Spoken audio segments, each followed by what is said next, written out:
আসসালামু আলাইকুম প্রিয় ভিউয়ার্স। 2021 সাল যেন ফোল্ডেবল স্মার্টফোনেরই বছর হতে চলেছে। একদিকে স্যামসাং যেমন ঘোষণা করেছে নতুন বছরে সস্তায় ফোল্ডেবল ফোন নিয়ে আসার কথা, আর একদিকে চীনা স্মার্টফোন মেকার শাওমিও ঘোষণা করলো 2021 সালে তারা 3টি ফোল্ডেবল স্মার্টফোন লঞ্চ করতে চলেছে। শাওমির তরফ থেকে এই নিয়ে এখনও নিশ্চিত বার্তা না মিললেও ডিসপ্লে সাপ্লাই চেন কনসালট্যান্টস এর সিইও রসিয়ং টুইটারে খবরটি জানিয়েছেন। এই 3টি ফোল্ডেবল হ্যান্ডসেটের জন্য 3টি ভিন্ন ডিজাইন নিয়ে হাজির হচ্ছে Xiaomi, out folding, in folding এবং ক্ল্যাম্পশেল। এর মধ্যে কোনটি সবার প্রথমে লঞ্চ করবে সে বিষয়ে কোনো তথ্য জানা যায়নি, তবে লুকের দিক থেকে মনে করা হচ্ছে সবার প্রথমে ক্ল্যাম্পশেল টাইপ হ্যান্ডসেটই লঞ্চ করবে শাওমি।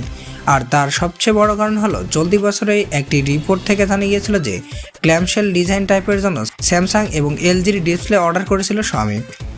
অন্যদিকে আবার রসিয়ংয়ের সাম্প্রতিক আরেকটি টুইটার থেকে জানা গিয়েছে বহুদিন ধরে স্যামসাংয়ের যে ফোন নিয়ে জল্পনা চলছে সেই গ্যালাক্সি জেড ফোল্ড 3 নতুন বছরের শুরুতেই লঞ্চ হতে পারে।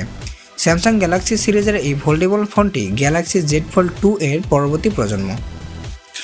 রসিয়ং আরও জানাচ্ছেন এই ফোনে 7.55 এর জায়গায় 7.59 ইঞ্চির স্ক্রিন দেওয়া হবে। আউটার ডিসপ্লে স্ক্রিন হতে পারে 6.2 ইঞ্চির, আর এই ছোট স্ক্রিন দেওয়ার উদ্দেশ্য হচ্ছে এস পেনের জন্য একটি বিশেষ জায়গা খালি করে রাখা। ইতিমধ্যে স্যামসাং জানিয়েছে যে আসন্ন ফোল্ডেবল ফোনগুলিতে এস পেন থাকছে।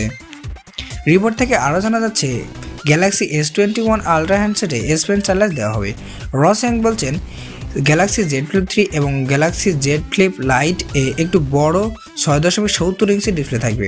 এছাড়াও এই দুই হ্যান্ডসেটে 120 হার্জ ডিসপ্লে দেওয়া হতে পারে। অন্যদিকে আবার গ্যালাক্সি জেড ফ্লিপ 3 স্মার্টফোনে অত্যাধুনিক প্রযুক্তির LTPO থাকবে।